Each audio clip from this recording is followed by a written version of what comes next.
Urbanito Tulo Canole Horror Story. Bumibiyahe si Urbanito at si Paquito papunta sa Siquijor dahil tubong Siquijor si Paquito, habang si Urbanito naman ay taga Luzon. Naiinip na si Urbanito sa biyahe kaya't nabanggit niya kay Paquito yung mga salitang, "Paquito, malayo pa ba? Inip na ako pare ah." Konti na lang pare, konti na lang.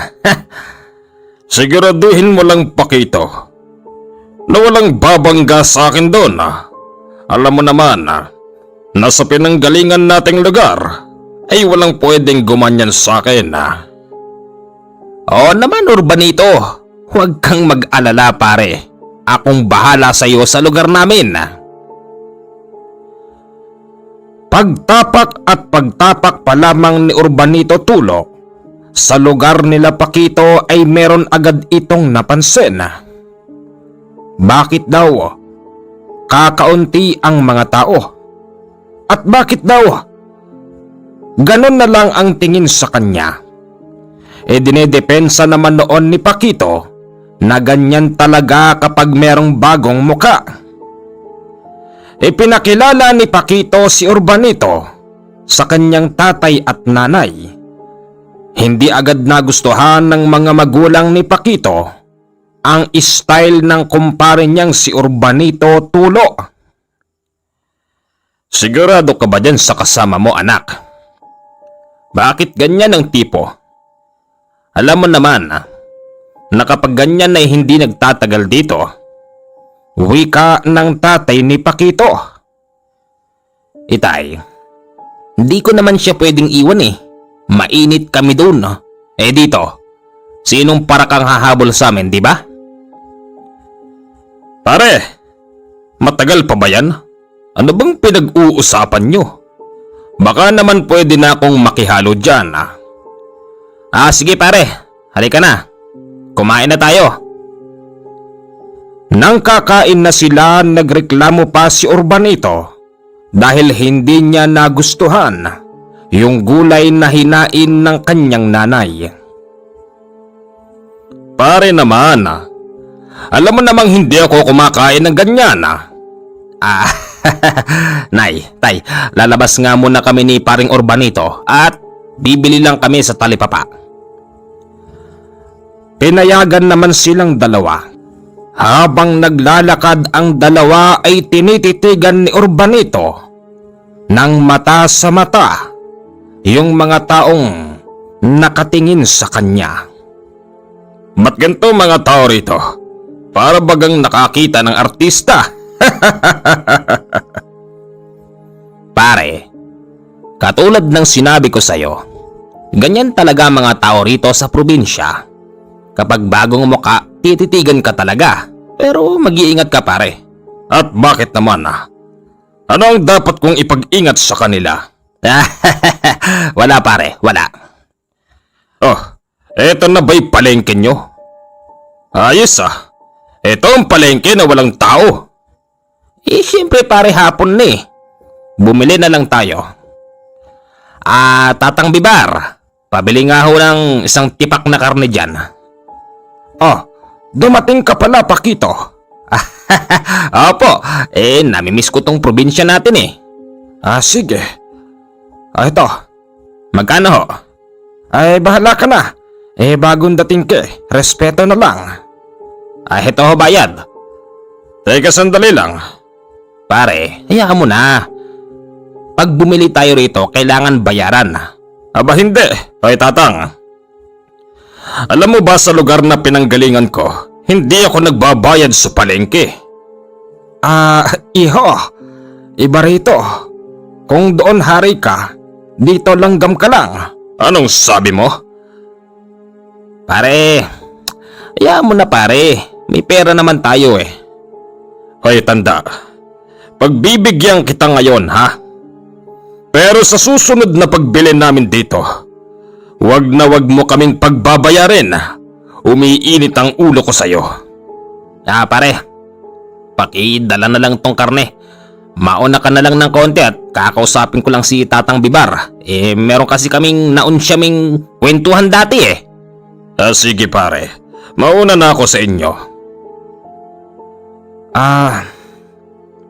Pakito, sino ba yung taong yon? Si Urbanito Tulo, taga Luzon. Pasensyan ho kayo Tatang Bibar. Ganon talaga yun eh, nasanay. Ang totoo niyan, kaya nga kami nauwi rito sa amin dahil hinahunting kami ng mga parak. Bakit naman? Sabihin ho natin na nagkaroon kami ng kakarampot na kasalanan. Kakarampot? Pakito, hindi ganyan ang pagkakakilala ko sa pagkatao mo. Sabihin na ho natin ganun pero nagbabago po ang ikot ng panahon. Alam mo Pakito, unang tingin ko pa lang dyan sa kasama mo, mukhang hindi na mapagkakatiwalaan. Pakito, binabalaan kita. Alam mo kung ano ang kayang gawin ng 50% ng mga tao rito. Kaya ikaw nang bahala dyan sa kaibigan mo. Baka dito pa ilibing ng buhay yan. Oho. Pasensya na ho, Tatang Bibar. Nang sundan noon ni Pakito si Urbanito, naabutan niyang kinukumpronta niya ang isang matandang babae, tapos ang binatang lalaki. Bakit ba ang sasama niyong tumingin ha? Ngayon lang ba kayo nakakita ng gwapo? O baka naman naliliitang kayo sa katawan ko. Binabalaan kita kung sino ka man pare. Sa lugar na pinanggalingan ko, walang sino mang gumaganyan sa akin.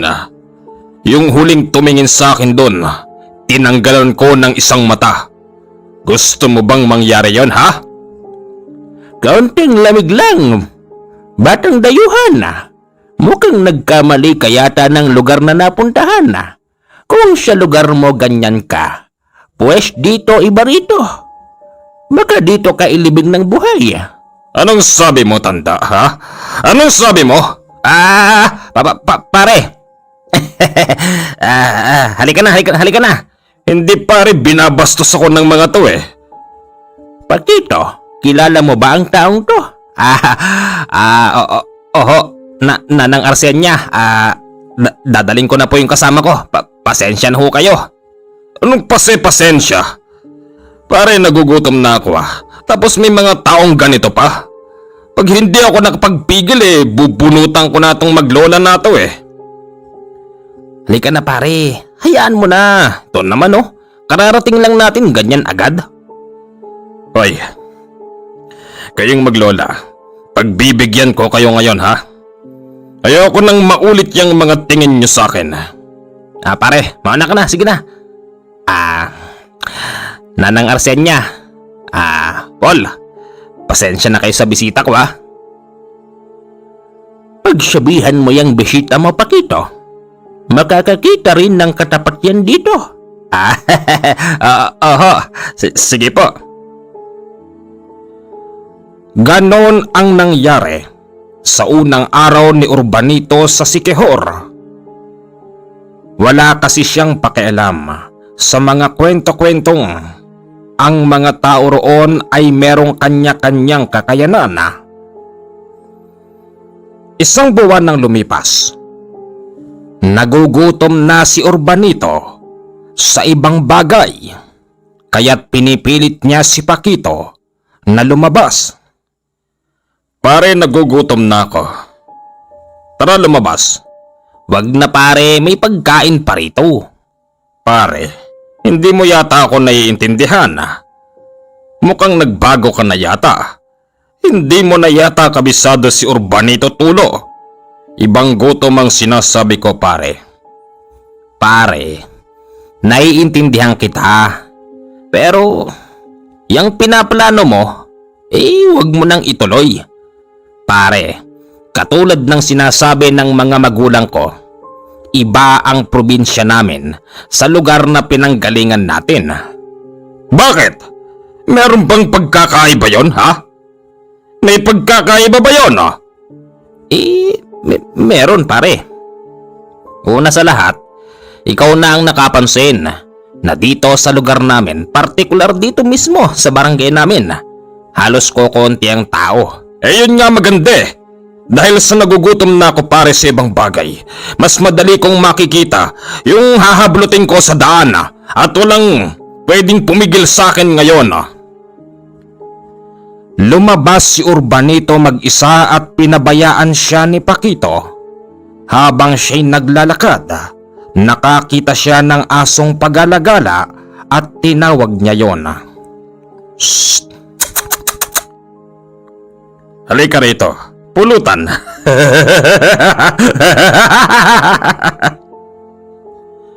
Lumapit naman sa kanya yung aso dahil tila ba nakakaintindi ang aso na yon. Halika, iuwi na kita sa bahay. Maya-maya pa, bumalik sa isipan ni Urbanito na hindi pala yon ang pakay niya sa paglabas niya ng bahay. Binitawan niya yung aso at sinabi niyang babalikan siya mamaya. Pero ang totoo nun, ang plano ni Urbanito ay manghunting ng babae. Ano ba namang klaseng lugar to? Walang kwenta, walang silbi. Buryong na ako dito. Uuwi na sana si Urbanito nang may masalubong siyang isang babaeng morena, medyo may kalakihan ng mata tapos payat. Madaling hinarang ito ni Urbanito at sinabing, "Magandang gabi. Meron lang akong kaunting katanungan sa'yo." "Oo, huwag ka matakot sa akin. Di ako kumakain ng tao. Kanina pa kasi ako nagpapaikot-ikot eh. Wala akong makitang tindahan. Pwede mo ba akong samahan? Hindi kasi ako taga rito eh." Sige ho, sasamahan ko po kayo. Tuwang-tuwa si Urbanito nang samahan siya ng babae. Tapos, nang liliko pa sila sa eskinita ay wala ng kabahay-bahay. Akala naman noon ni Urbanito, ito na ang kanyang pagkakataon. Dito ho tayo. Wika ng babae, kasabay noon ang pagdapa noon sa damuhan. Hindi man lang sumigaw yung babae at winarak ni Urbanito ang damit noon. Akmang isasagawa na niya ang maitim niyang balak nang biglang, "Bitawan mo siya! Bitawan mo!" Wika ng tinig sa likod. "At sino ka naman, ha?" "Ay pare, sa lugar namin, nagagawa ko ang gusto ko. Dito rin, kahit saan man ako nakatapak, gagawin ko ang gusto ko." "Iba ang lugar mo. Iba ang lugar namin. Binabalaan kita. Bibitawan mo ba siya o hindi?" Hindi nagpapigil si Urbanito sa lalaking nagsasalita. Pinilit niya pa rin gawin yung maitim na balak niya sa babae. Maya-maya pa may asong tumatahol. Napalingon doon si Urbanito at bigla itong sumugod sa kanya kaya siya kinagat sa braso. Dito pa lang noon umalis si Urbanito dahil nakakubabaw siya sa babaeng walang saplot. "Langyakang aso ka. Halika nga rito. Papatayin kita." Wika ni Urbanito at agad siyang bumunot ng baril. Pinutukan niya ng 2 beses yung aso pero bigla itong nawala sa dilema. Tapos yung babae ay biglang nagtatakbo at yung isang lalaking nagbabanta na lang sa kanya ang naiwana. "O ikaw, ano pang ginagawa mo rito? Baka gusto mong ikaw ang barilin ko." "Barilin mo kung gusto mo. Baka hindi mo yan maiputok sa akin. Sa'yo ko pa yan iputok." Ba't talagang sinusubukan mo ko Binaril nga ni Urbanito yung lalaking hindi niya makita ang muka. Alam niya sa kanyang sarili na tinamaan yon ng 2 beses. Hanggang sa nang tumalikod na lang si Urbanito at naglakad papalayo. Nang muli niyang lingunin ang lalaki na inaakala niyang bumagsak ay nagkamali siya dahil sumusunod pala yon sa kanya. Hanggang sa inubos na ni Urbanito yung laman ng baril niya. Hindi na niya muli pang nilingon yung taong inaasahan niyang namatay. Kaya't pagdating niya sa bahay nila Paquito, agad niyang sinabing nakapatay siya ng tao. Nagtataka noon si Urbanito at ang pamilya noon kung bakit tila ba wala man lang itong reaksyon. Pare, nakapatay ako. Naubos yung bala ng baril ko. Hinahamon ako ng lalaki ron eh. Kabisado mo ako, pare. Pare, matulog ka na? Hindi, pare. Wala ka man lang reaksyon. Bakit sa lugar na pinanggalingan natin, kapag nakakadali ako ron, eh para kang takot na takot. Pero dito kampanting-kampante ka. Pare, ang sabi ko matulog ka na. Oh, may dugo yung braso mo ah. Oo, kinagat ako ng asong itim eh. Nako, Nay, tay, may dugo sa may braso. Nang makita ng mga magulang ni Paquito yung dugo sa braso ni Urbanito, nag-alala na sila. Lahat ng pwede nilang igamot ay nilagay nila sa braso ni Urbanito. Pare, anong pakiramdam? Wala, bakit? Pare, nag-aalala ako sa iyo, pare. Bakit naman Dahil ba sa napatay ko? Hindi yun, pare. Nag-aalala ako sa iyo diyan sa may sugat mo, pare. Baka isang araw o isang gabi magbago ka na. Ano? Anong magbago? Pati ba naman ikaw, pare? Nagawa mo pa akong biruin ng ganyan Pare, hindi ako nagbibiro. Totoo yun. Pare, itong sasabihin ko sa iyo kung ano man ang paniniwala nyo rito sa probinsya, pues hindi ko yun pinaniniwalaan Naintindihan mo, pare, ha? Oo na, pare. Sige na, matulog ka na. Sige. Sa gabing yon, hindi makatulog noon si Paquito dahil inaalala niya si Urbanito. Naramdaman na lang ni Paquito bandang 12:00 na bumukas ang pintuan. Pagtingin niya, si Urbanito ay naroroon. Kamot ito ng kamot mula sa ulo, sa muka, sa leeg at sa buo niyang katawan. Napansin din ni Paquito na winawarak na ni Urbanito ang kanyang mga damit. Dali-dali itong nagtatakbo sa likuran at sinundan naman siya ni Paquito.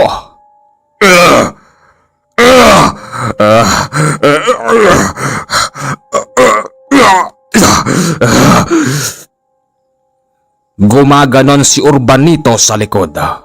Naanimoy, hindi niya alam ang ginagawa niya. Maya-maya pa, nakita na ng tuluyan ni Paquito na ang kanyang kaibigang si Urbanito ay nagbago ng anyo. Natakot noon si Paquito sa kanyang nakita, kaya't hindi niya magawang sundan si Urbanito. Ang pinakamatindi roon, hindi ito katulad ng mga aswang na nasaksihan na ng kanyang pamilya dahil siya yung klase ng aswang na para bang gabunan. Tay, Nay, si Urbanito, naging aswang siya. Takot na wika ni Paquito at hindi naman na ikinagulat yon ng kanyang pamilya. Hayaan mo siya. Ginusto niya yun. Nay, anong gagawin natin? Hindi ba natin siya pipigilan? Hindi ba tayo pupunta kay Tatang Bibar para mapigilan yung mga ginagawa niyang palagay ko hindi niya alam eh? Ayaw umaksyon noon ng pamilya ni Pakito. Ayon pa sa kanila, yun na raw ang pinakaparusa ni Urbanito. Oo mga kaibigan, naging aswang po si Urbanito Tulo sa lugar ng Siquijor. Hindi alam noon ni Urbanito ang kanyang ginagawa. Napunta siya sa isang bahay kung saan walang katao-tao. Laway na laway noon si Urbanito na animoy merong hinahanap. Dahil sa wala siyang nakitang tao roon, pinagwawarak niya ang mga gamit. Hindi ito pwede. Nagugutom na ako. Wika ni Urbanito. Muli na naman niyang nilabas ang kanyang pakpak. Tapos naglayag. Mula sa itaas ay nakakita siya ng gumagapang sa ibaba. Isa pala itong kalabaw na nakatali at kanya itong nilapagan. Walang awa si Urbanito kung paano niya lapangin ng buhay yung kalabaw.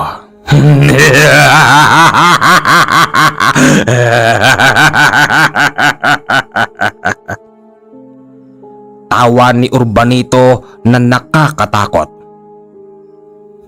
Habang ginagawa niya yon, yung may-ari ng kalabaw ay napadapa na lang sa lupa dahil ito ay isang ordinaryong mamamayan ng Siquijor. Alam niya sa kanyang sarili na yung kalabaw niya ay inaatake ng gabunang aswang. Kinabukasan, nakita na lamang ni Urbanito ang kanyang sarili na nakahandusay sa likod, warak-warak ang damit tapos puno ng dugo. Bakit ako nandito? Ang laki ng tiyan ko Pakito! Pare! Pakito! Oh, pare. Ba't andyan ka? Ewan ko pare. Ang laki ng tiyan ko pare Oo nga no. Halika, pasok ka. Maligo ka na. Ang pag-uusap ng pamilya ni Pakito, magpapanggap silang hindi nila alam ang nangyayari kay Urbanito dahil ayon sa kanyang padre di pamilya, pababayaan nilang dito mamatay si Urbanito at alam nilang marami siyang pwedeng makatapat. Hindi rin kasi nagustuhan ng tatay ni Pakito yung mga kwento patungkol kay Urbanito. Halika pare, kumain ka na rin. Pare, busog na busog ako pare. Ba't ba ako napunta doon bamalay ko sa'yo, baka naman kumain ka ng lupa. Pare naman, laki ng tiyan ko pare. Iba yung pagkakabusog ko ngayon Hindi pala alam ni Urbanito na kumain siya ng isang buong kalabaw. At ang pinakapinunteriyan niya, yung mismong laman loob. Yun ding oras na yon, kumalat ang balita na isa sa magsasaka ng kanilang barangay ay nagpapabarangay dahil meron daw kumain sa kanyang kalabaw. Pare, saan ka ba kasi nanggaling? Bamalay ko. Basta ang alam ko pare, natutulog lang ako. Ganun ba? Di hindi ka mo nakakain yan ng mga isang araw. Laki ng tiyan mo ewan ko. Hindi ko alam pare. Sa sumunod na gabi, nariyan na naman, nagbago na naman ng anyo si Urbanito. Lumakad siya papalabas. Tapos nadaanan niya yung 4 na lalaking nag-iinuman sa gilid ng bahay.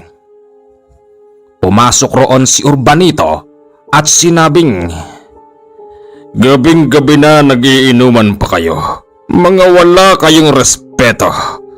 Akin na yung alak nyo." Nang sabihin niya yon kasabay noon, ang pagtaob niya sa lamesa ng mga lalaking nag-iinuman, akala ni Urbanito na mag-aatrasan ang mga kalalakihan pero nagkamali siya. Yung isa roon ay pumasok sa loob.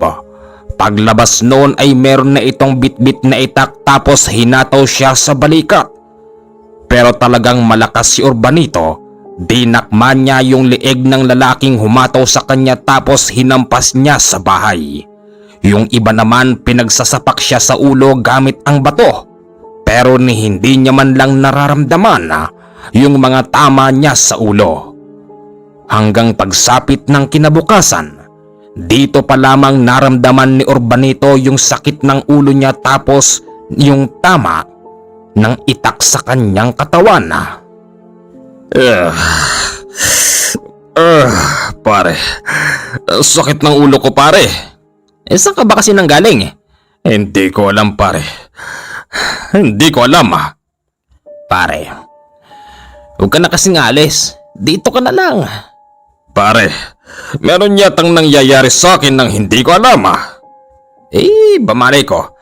Ikaw lang ang makakasagot niyan Nang dahil sa napapadalas na ang paglabas at pagbabagong anyo ni Urbanito, hindi lang ang kanyang pamilya ang nakakaalam ng kanyang sikreto. Ultimong ang matandang Arsenia at ang kanyang apo. Alam na ang itinatago ni Urbanito. Katunayan isang araw, ang matandang yon ay nagpunta sa kanilang bahay at pilit na pinaamin si Paquito na si Urbanito daw ang gumagalang aswang sa kanilang baryo. Hindi ho totoo yun. Wala hong aswang dito sa amin. Manang Arsenia, alam naman ho natin na dito sa lugar natin maraming taong may kakayanan. Hindi naman na bago sa atin yan Kaya lang ang mali nyo, nagbibintang kayo. Hindi ako nagbibintang Paquito. Kailanman, hindi ako nagkamali sa aking mga hinala. Aminin mo Paquito, yang kaibigan mong si Urbanito ay naging aswang. Sabihin mo, pagtulong-tulungan nating ibalik siya sa dati. Anong ibig niyong sabihin? Meron pa bang gamot doon? Meron. Malabo ho yun. Alam niyo naman na kapag naging aswang ang tao, ganun na yun habang buhay hanggang kamatayan. Di inaamin mo rin ba Paquito na yung kaibigan mong Dayo ay aswang na? Oho. Alam ho namin na matagal nang naging aswang yung kaibigan ng anak ko. Ayun naman pala Kung ganon, pagtulungan nating ibalik siya sa dati at palayasin natin siya. Baka mamaya dito pa mamatay ang batang yan. Hayaan na ho natin siya. Pabayaan na lang natin. Kayo ang bahala. Isang araw, lumabas na naman si Urbanito para magtungo sa talipapa. Muli niyang nakaharap si matandang bibar. Tanda, muli akong bumabalik dito sa tindahan mo. Naalala mo ba yung sinabi ko sa'yo? Na kapag pupunta ako rito walang bayad. Alam ko yon, Urbanito Tulo. Katunayan, nakahanda na nga yung para sa'yo. O heto, kunin mo iho. Para sa'yo yan. Sige na. Mabuti naman at natuto ka na. Kala ko hindi. Talagang tatamaan ka sa akin ngayon tanda. Umalis ka na Urbanito Tulo. Umalis ka na. Sige. Alam na ng matandang bibar na si Urbanito ay aswang dahil ang matandang yon ay kumakalaban sa mga aswang, mangkukulam, mambabarang at kung ano-ano pa sa lugar ng Sikihor. At ang matandang bibar ay kapanalig ni Kanole. Makakakita ka rin ng katapat Urbanito. Kagaya ng sinabi ko sa'yo, ibahin mo ang Sikihor. May sinasabi ho kayo? Wala. Ang sabi ko umuwi ka na at ibahin mo naman ang luto niyan. Hindi purong hilaw. Sige na, ipaluto mo na yan kay Paquito. Sige ho. Kinagabihan, iba na naman ang hinahanap ni Urbanito Tulo. nang hunting siya ng babae. Alam niya sa kanyang sarili na ang babaeng hahantingin niya ay hindi niya papatayin o kakainin dahil ang gustong mangyari noon ni Urbanito ay pagsasasaan niya yung babae. Nagkataon naman na yung nahuli niyang babae ay apo pala ng mangbabarang. Bitawan mo ang apo ko! Bitawan mo siya! Ay, huwag kang makikialam dito, tanda. Tatamaan ka sa akin. Wala nang sali-salita. Sinalakay si Urbanito ng isang damakmak na insekto. Yon ang dahilan kung bakit naitaboy siya papalayo sa lugar. Pag-uwi niya sa bahay nila Pakito, nakita na lang ni Pakito na napakadami niyang sugat. Tapos, ang pinagtatakahan pa ni Pakito yung sugat niya ay merong mga uod na pumapasok sa kanyang katawan. Tignan mo pare nangyari sa'yo. Pare, may uod yung mga sugat mo. Wala yan. Suka lang katapat niyan. Nilagyan ni Urbanito yung sugat niya ng suka. Nagsisigaw siya nung gabing yon. Sabi pa nga niya, mukhang mamamatay na raw siya nung mga oras na yon. Ang hindi alam noon ng pamilya ni Pakito, dahil sa marami na ring nakakaalam ng lihim ni Urbanito, marami na ring nag-i-interest sa katawan nito. Aswang, mangbabarang, mangkukulam, maging ang mga tagapagbantay noon na mga tikbalang at kapre. Siguro, dapat ipauwiin na natin to. Tayo naman hindi pwede. Doon siya manggugulo sa kanila. Hindi baling dito. Anak, makinig ka sa akin. Makinig ka. Ayokong may mamatay na tao rito sa mismong bahay natin. Pero itay, baka naman meron pang paraan. Wala nang paraan. Wala na, anak. Paalisin mo na yan dito bukas. Habang nag-uusap si Pakito at ang kanyang ama ay tulog na noon si Urbanito, kitang-kita pa rin yung mga uod na pumapasok sa mga butas ng kanyang katawan. Maya-maya pa sa labas ay merong tumatawag. Ramdam na ramdam din noon ni Pakito na hindi lang iisang tao ang nasa labas. At nang mapasilip sila roon, halo-halong lahi ang mga nakatayo. Katulad ng nabanggit ng una, mayroon ding aswang, may mangkukulam at mangbabarang, at merong mga kapre at tikbalang. Magandang gabi ho sa inyo. Bakit? Isang kumpol kayong nagpunta rito sa bahay. Meron po bang problema? Baka naman ho, pwede nating pag-usapan to. Pakito, tulog ang kasama mo. Ito na ang pagkakataon na ibigay mo na siya sa amin. Eh, hindi ho pwede. Alam ko ho na hindi alam ng kaibigan ko yung nangyayari sa kanya. Hayaan niyo po at ginagawan naman namin ng paraan. Kaunting timpi na lang ho at paaalisin na namin to rito.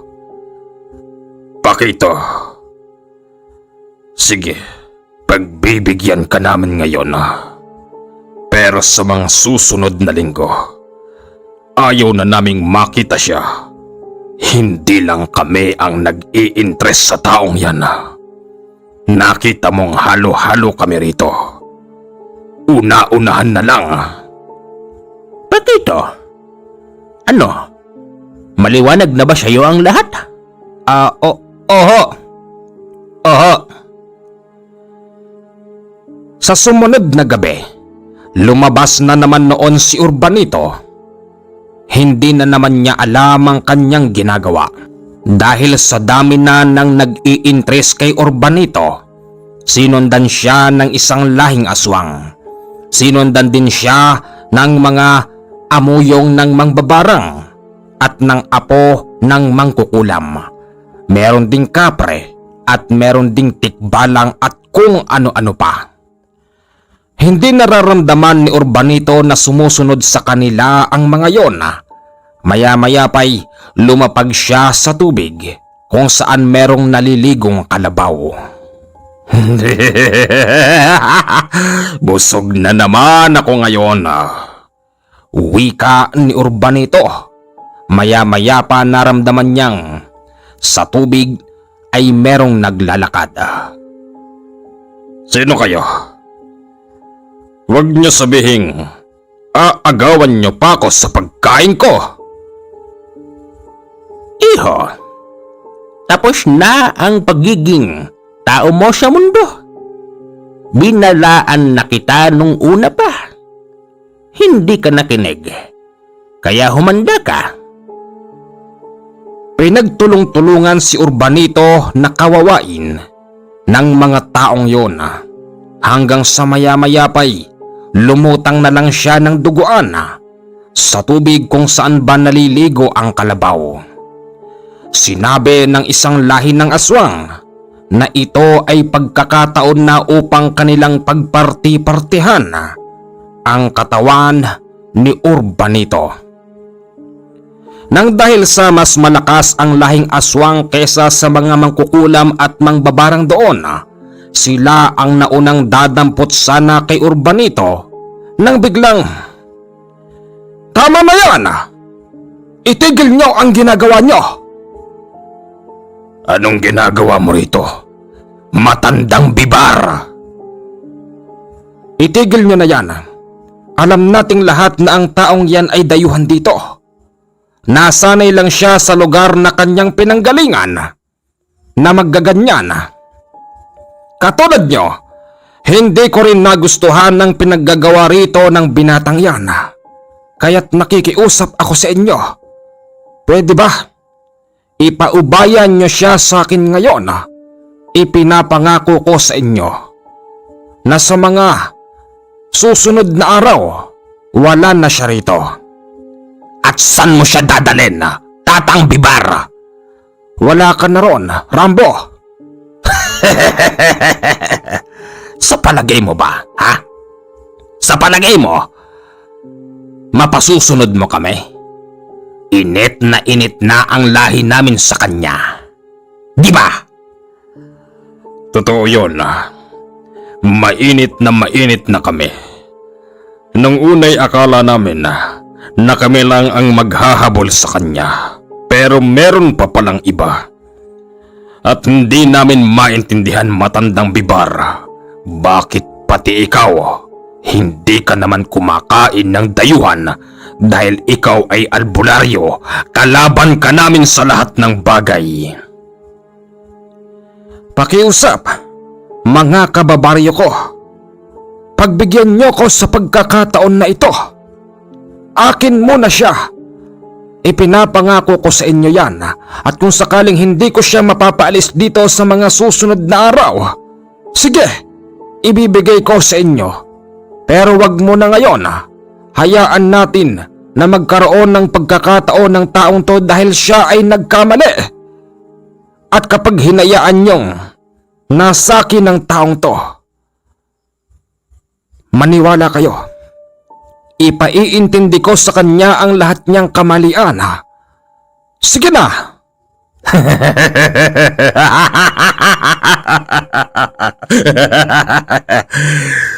Magaling kang magdrama, tanda.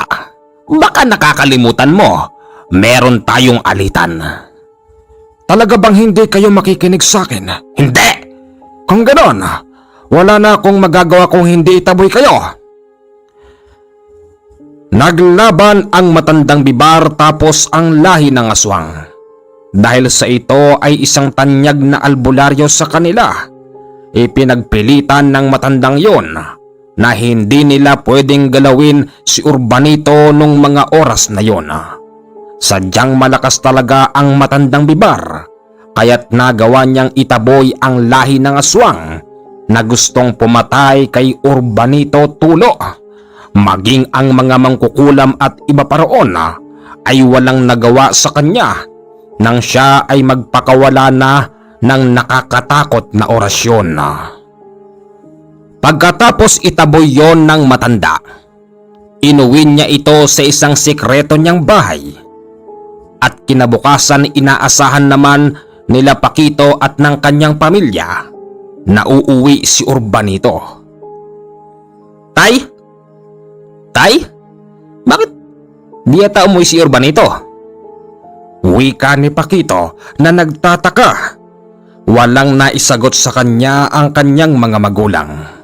Pinuntahan niya si matandang Arsenia kung nakita raw ba nito si Urbanito, pero wala rin itong masabi kahit na alam ng matandang yon na si Urbanito ay nasa pangangalaga ni matandang Bibar.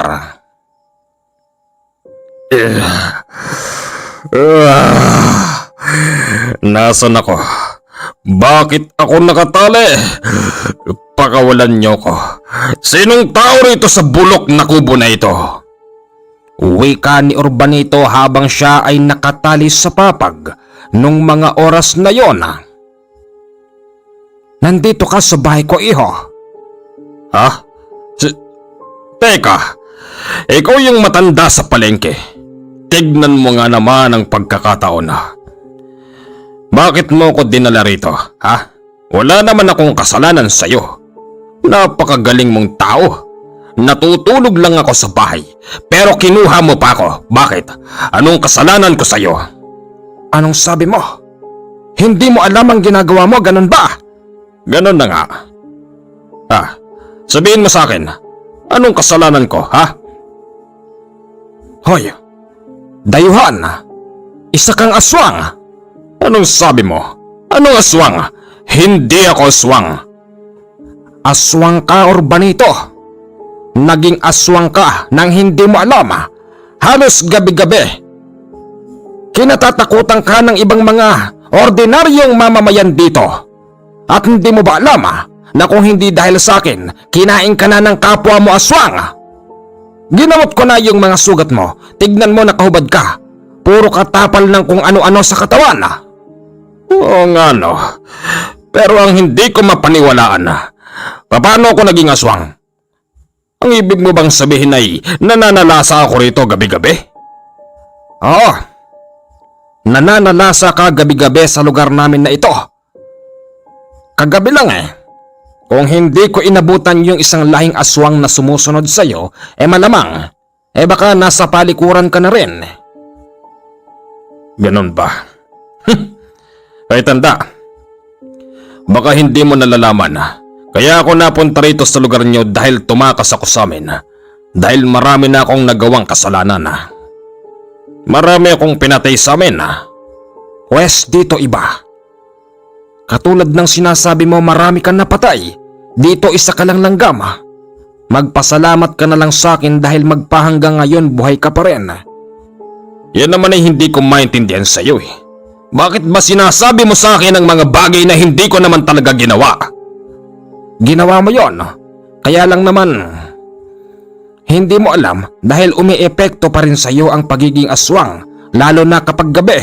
Babalik lang ang tama mong wisyo pagsapit ng araw. Iho, nakinig ka sa akin. Ilang araw lang ang ibinigay ko sa kanila. Kapag hindi kita napagbago, pues kukunin kanila rito at papatayin kanila. Kahit araw na araw, makikita mo yung sarili mo na kinakain ng mga aswang.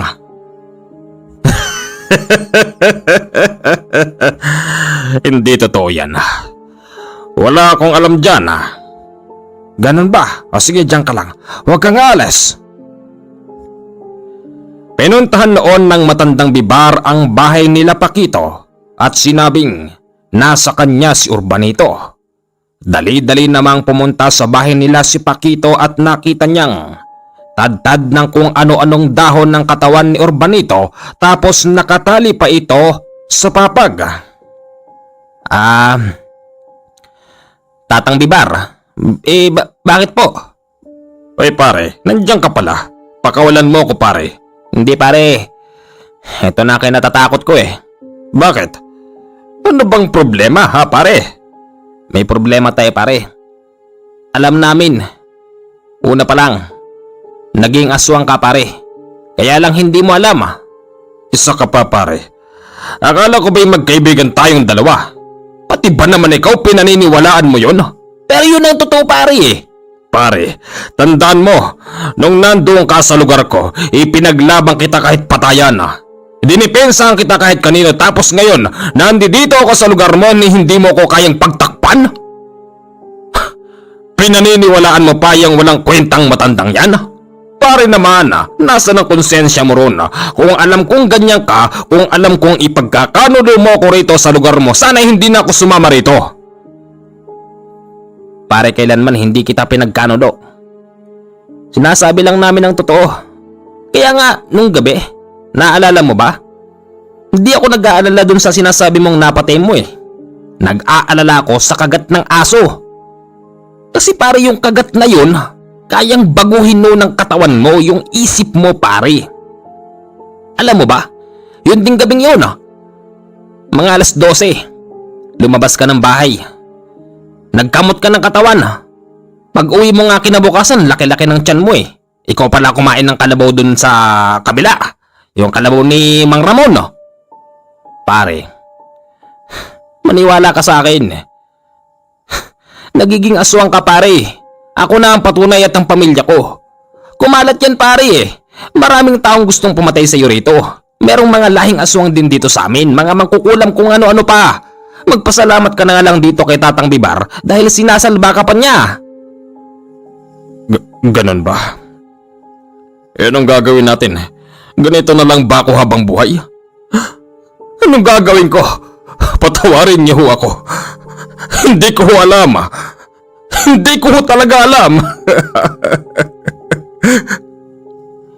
Nasa huli ang pagsisisi, iho. Huwag kang mag-alala. Kaya nga, ipinilit ko na mapunta ka sa akin. Meron ka pang pagkakataon at yung pangako ko sa mga tao rito na gustong pumatay sa iyo kailangan kong tuparin. Mag-aantay lang tayo ng mga 2 hanggang 4 na araw para matulungan ka ng aking kaibigan. Kaibigan? Bakit? May magagawa ba siya sa problema ko? Kung totoong nagiging aswang ako, kaya niya bang tanggalin ang pagiging aswang ko? Siya nga naman ho. Sino ba yung sinasabi mong kaibigan, Tatang Bibar? Ano bang klaseng tao yan? Anong may tutulong niya rito sa kaibigan ko para matanggal ang pagiging aswang niya? Pakito. Pakito. Maaring hindi mo alam kung sino ang aking kaibigan. Pero magtiwala ka lang. Kayang-kaya niyang ibalik ang taong to sa dati. Lalo na't hindi pa naman masyadong matagal na naging aswang itong si Urbanito. Kayo hong bahala. Aalis na ako. Teka pare, wag mo kong iiwan dito. Hindi pare, hindi ka pwedeng umalis dito. Paglabas mo, maraming hahanting sa'yo. Pare, pakawalan mo ko rito. At ako mismo, lilisanin ko ang lugar ng Sikihor. Babalik na ako sa lugar kung saan tayo nanggaling. Tapos ano pare, magpapahuli ka sa pulis? Tandaan mo, 2 na patay mo. Marami kang ninakawan. Hindi pare, ba't ako magpapahuli? Siyempre maghanap ako ng ibang lugar. Tapos ano? Doon ka magiging aswang? Palagay mo hahayaan ko yon? Dito ka lang. Kung gusto mong umuwi, sa susunod na araw, haantayin ko lang ang kaibigan kong si Nole. Sino hong Nole? Basta, kahit sabihin ko sa'yo, hindi mo siya kilala. Naintindihan mo ha? Urbanito, dito ka lang! Kayong bahala, basta siguraduhin yung matutulungan ako ng taong yon. Dahil kapag walang nangyari, magpupumilit na akong makaalis dito. Magtiwala ka lang, pakiusap. Halos gabi-gabi ay pinupuntahan si Matandang Bibar ng lahi ng mga aswang at ng mga mangkukulam at mangbabarang upang kamustahin ng lagay ni Urbanito kung ito ba ay naibalik na sa dati. Hindi na kasi sila makapag-antay na bumalik na sa dati si Urbanito para patalsikin siya sa Sikihor. Mga kaibigan, hindi ko naman nakalimutan ang mga napagkasunduan natin.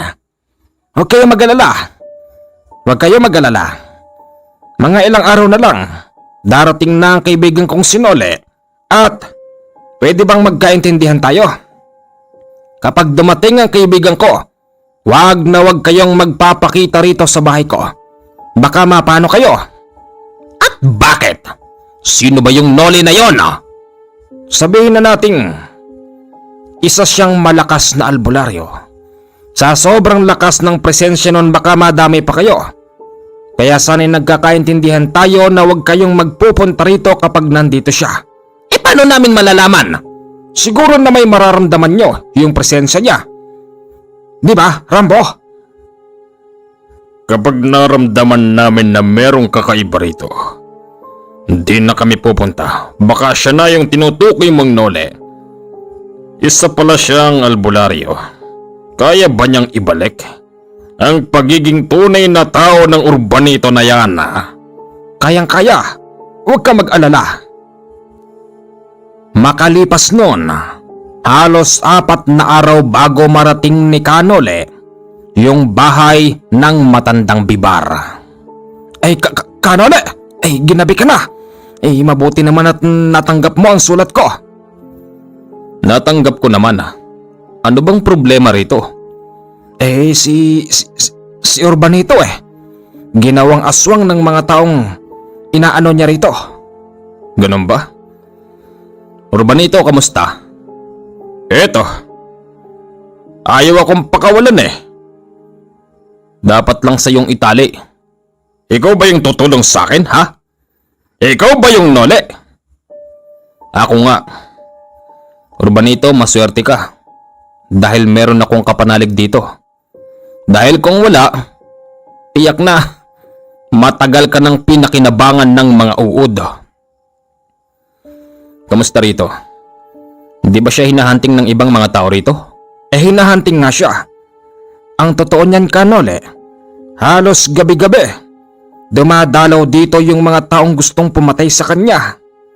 Ngayon lang sila hindi nagpunta. Siguro, naramdaman ng presensya mo. Tsaka sinabihan ko na rin sila na wag silang pupunta rito. Baka mamaya mapano sila. Mabuti naman at nasabi mo yun sa kanila, tandang bibar. Kasi kung hindi mo nasabi yun, alam mo na mangyayari. Oo nga Kanole, kailan natin gagawin ang proseso ng pagbabalik sa dati niyang katauhan? Gumagabi na naman, mag-aalas 12 na. Baka mamaya huwag kang mag-alala ron. Meron akong dala. Namutya ng halamang Javier. Kanole, baka naman pwede mo kong iwanan yan. Kung pwede lang. Hindi pwede. Alam mo naman na tong lugar mo, napakaraming pwede mong maging kaagaw. Kapag naagaw nila ito sa'yo, alam mong hindi nila ito pakikinabangan. Ikamamatay pa nila to sa oras na madampi ito sa kanilang katawan, di ba? Kaya hindi pwede, pasensya ka na, kapanalig. Naintindihan ko. Pasensya na, Kanole. Ay, ano ba? Magkukwentuhan na lang ba kayong dalawa? Hindi mo ba ako gagamutin, Kahit magngangawa ka dyan ngayon, hindi kita gagamutin. Dahil bukas ng umaga pa kita gagamutin. Pagod ako. Ganon pipilitin kong makawala rito. Para lang matigil noon si Urbanito Tulo, tinigal po siya ni Kanole kaya siya nakatulog. Pagdating ng alas 12 ng gabi, papatulog na sana si matandang bibar at si Kanole nang biglang, Nandyan na ba yung albularyo? Kanina, naramdaman namin ang kanyang nakakatakot na presensya. Bakit biglang nawala? Matandang bibar. Sabihin mo, alam kong gising ka pa. lumayo ka rito! Bakit? Lumayo ka! Nandito ang kaibigan ko! Wala kaming nararamdaman. Wala. O baka naman, Kinuha na niya yung dayuhan. Umalis na ba sila? Wala palang kwenta yun eh. Mahina. Alam mo, sa totoo lang, matandang bibar, naging interesado ako dun sa Noli na yun. Gusto kong... O bakit? Ituloy mo. Wala. Ituloy mo. Wala nga ho. Yabang mo, aswang ah. Hindi ho. Ibig kong sabihin doon, naging interesado ako sa'yo kasi alam kong malakas ka. Gusto kitang makilala. Kung pwede. Pwede po ba? Kung hindi pwede, alis na kami. Huwag kang alis. Kasasabi mo lang, di ba? Kasasabi mo lang na gusto mo kong makilala. Pwes halika. Kakamayang kita. Ay, wag na po. Wag na po. Baka kami masunog. Ganun ba? Nasaan yung ibang mga kalahi mo? Huwag nyo hayaan na pabagsakin ko pa kayo sa puno. Mga kasama, bumaba na kayo dyan. Dalian nyo! Yan. Marami pala kayo eh. Mga kasama, kaya hindi nyo ako naramdaman dahil itinago ko na ang aking presensya. Ngayon, ipapangako ko sa inyo na maaaring bukas ng hapon na alis na kami at isasama ko na si Urbanito Tulo. Alam kong galit na galit kayo sa dayuhan na ito dahil sa kahambugan niya. Mga kasama, ako na ang humihingi ng tawad sa inyong lahat. Madali naman ho kaming kausap. Basta sana lang, pag alis mo, bitbitin mo na ang dayuhan na yan. Baka kainin pa namin dito yan. Oo kasama, naintindihan ko. Pangako, ngayon din gagaling siya. Madaling araw na eh, pero mamayang pagsikat pa ng araw. Pasensya na kayo ha, hindi tayo dapat na maglaban-laban ngayon dahil meron tayong problema. At siya nga pala, kamusta mga buhay nyo? Hindi ba kayo... Hindi po kami kumakain ng kapwa-tao. Pero siya lang sana ang kakainin namin dahil sumosobra na ang taong yan. Ibig mong sabihin ay... Opo, mga nagbagong buhay na kami. Hindi namin gawain ang manghunting ng tao. Kung gagawin namin yon, hindi kami maninirahan malapit sa ibang mga kabahayan. Bilang isang albularyo, alam mo yan. Oo naman Alam na alam ko yan Magaling. Natutuwa ako. Mainam naman at hindi kayo kumakain ng tao. Sige mga kaibigan, makakaalis na kayo. Ako nang bahala sa taong yan. Ipinapangako ko sa inyo na itong si Urbanito Tulo, aswang ng Sikihor, ay hinding-hindi na babalik dito. At alam nyo bang nakarating din sa aking kaalaman na ang taong yan ay takas sa batas. Asahan nyo mga kaibigan, pagbabayaran niya sa batas yung mga kasalanan niya. Mainam kung ganon. Mainam. Nang sabihin yon ni Kanole ay nagpalakpakan pa ang isang lahi ng aswang na nasa harapan niya. Ayon sa kanila, mukhang kakaibang tao si Kanole at kakaiba ang katwiran. Napansin din nilang mahalaga ang buhay kay Kanole at kung maaaring panagutin sa batas ang taong gumagawa nun ay gagawin niya. Kinabukasan, tuluyan nang tinanggal ni Kanole ang pagiging aswang ni Urbanito. Wag ho kayong mag-alala. Maaring tulog siya ngayon, pero magigising din yan. Dahil kasalukuyan palang nililisan ng laway ng asong-aswang na yun yung katawan ni Urbanito. At saka isa pa, malapit na rin yon talunin ng mutya ng halamang Javier. Kaya magtiwala ho kayo sa akin, Tandang Bibar. Nang ngayon ding araw na ito, aalis kami rito at isusuko ko siya sa kinauukulan. Salamat ka, Nole. Iba talaga ang prinsipyo mo sa buhay. Oo naman.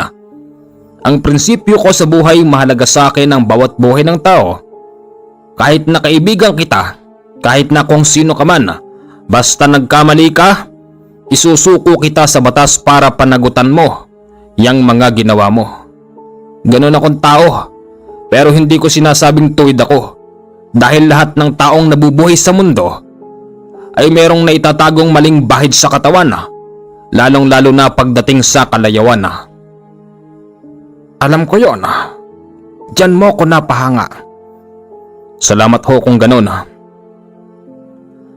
Pagdating ng hapon, umalis na si Kanole at si Urbanito, ni hindi nga nagawa ni Urbanito na magpaalam sa pamilya ni Paquito. Walang kaalam-alam noon si Paquito na pagdating nila ng Maynila ay isusuko siya sa mga otoridad. Kanole, pasensya ka na at salamat din pala sa pagsalba mo sa buhay ko. Hindi ko talaga alam na ganun pala ginagawa ko sa lugar ng Siquijor. Huwag kang magpasalamat sa akin, Urbanito. Siya nga pala, hindi ko pala nabanggit sa'yo. Di ba? May kasalanan ka sa batas? Oo, meron. Anong plano mo? Eh di, pagpapatuloy ko ang buhay ko. Ganon. Ipagpapatuloy mo pa rin yung buhay mong masama. Mga sir! Teka lang, bakit tinatawag mo pulis? Mga sir, may bitbit akong wanted, hulihin nyo. Teka lang, wala akong alam dyan. Anong walang alam? Ano akala mo sa akin? Kukonsintihin kita sa mga maling ginawa mo? Pwes nagkakamali ka, Urbanito. Oo, tinulungan kita. Tinanggal ko ang pagiging aswang mo pero hindi ko kukonsintihin niyang mali mo. Anong problema rito? Sir, wanted ho ito eh. 2 na napatay niyan sa probinsyang pinanggalingan niya. Kaya na ho ang bahala. I-verify nyo na lang kung ilan ba warrant ng tao na to. Sige, sumama ka na sa amin. Binitbit ng mga pulis si Urbanito. Nagwawala pa siya sa loob ng sasakyan, pero wala siyang nagawa. Sa pagkakataon na yon, isa na namang matatawag na successful o kaya na may accomplishment ang pinuntahang laban ni Kanole. Mga kababayan, hanggang dito na lang po ang ating kwento. Muli ipinapaalala ko sa inyo, wala po akong Facebook na Commander JH. Mag-iingat ho kayo sa mga scammer, sa mga inggitero, manloloko. Maraming salamat po.